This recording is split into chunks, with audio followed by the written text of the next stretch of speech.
असं एकरी नुकसानीवर काढलं जातं. उगाच आपण मी म्हणलं 50,000 द्या, 1,00,000 द्या, 2,00,000 द्यायला अर्थ नाही आहे. याचं नुकसान किती झालं याचा पंचनामे झाल्यानंतर सरकारने शेतकऱ्यांना एक रीतसर मदत द्यावी. नाही पण दादा, आपल्याकडे 5 तालुके आहेत. हिंगोली जिल्ह्याचा विचार केला, कलेक्टर म्हणतात की फक्त 256 गावामध्ये नुकसान आहे, पण बाकी ठिकाणी विचित्र परिस्थिती आहे. विशेष म्हणजे काही भागातलं जे नुकसान झाले त्याची आकडेवारी जिल्हाधिकाऱ्यांकडे पोहोचली नाही. हे पण असं सगळ्या पत्रकार परिषदेत स्पष्ट झालंय. सगळ्या ठिकाणी आम्ही शिवसैनिकांना सूचना दिलेल्या आहे. गावातल्या अशा पद्धतीनं जिथं जिथं शेतकऱ्यांची अडचणी आहे तहसीलदार यांच्या मार्फत कलेक्टरांपर्यंत आम्ही कळवू. एखाद्या गावात नुकसान झालं आणि पंचनामा नाही झालं तर मला असं वाटतं आमचे शिवसैनिक जागरूक आहेत, प्रशासन पण आहे, तहसीलदार पण आहेत, सगळी मंडळी काम करतात. मी काही त्यांच्या विरोधात कोणात बोलणार नाही.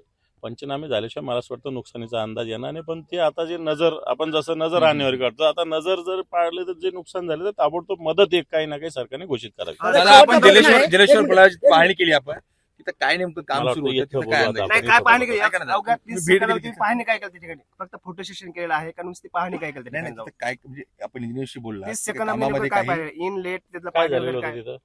बघा तुम्हाला काही काय आढळलं त्या तक्रारी ठिकाणी? तिथं भेगा पडलेल्या होत्या, हा. त्या बघायला गेलो होतो. तुम्हीच मीडियाने विषय उचलला होता. भेगा का पडल्या हे मी विचारलं अधिकाऱ्यांना, जाऊन बघून आलो. काय उत्तर मिळालं तुम्हाला? उत्तर मिळेल. आता हे अधिकारी थोडी उत्तर देणार आहे, मी वरतून उत्तर घेईन ना. Yes, yes. दादा, इतर काही शेतकऱ्यांचा तात्विक प्रश्न आहे की गाय वाहून गेली आणि बैल वाहून गेली.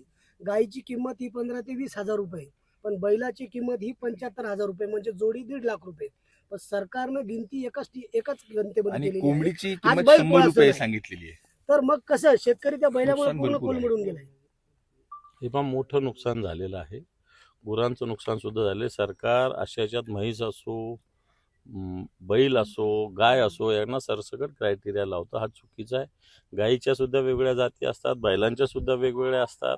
मला असं वाटतं त्याचा विचार आता पशुसंवर्धन विभागाकडं, ग्रामपंचायतीकडं कुठे ना कुठे या सगळ्या गोष्टीची नोंद असते. काही जनावरं वाहून गेले ते सापडत सुद्धा नाही. आणि या सगळ्या याचा एकत्र गोषवारा करून पंचनामा करून ताबडतोब शेतकऱ्यांना मदत मिळाली पाहिजे. आता तुम्ही म्हणता तशा याच्या किमती बैलाची आणि गायीची वेगवेगळी आहे. मी तर म्हणेल गायीमध्ये सुद्धा वेगवेगळ्या जमीन, गायी 5 लाखाला पण येते, 50,000ला पण येते. आणि म्हणून या सगळ्याचा विचार सरकारने सारासार विचार केला पाहिजे.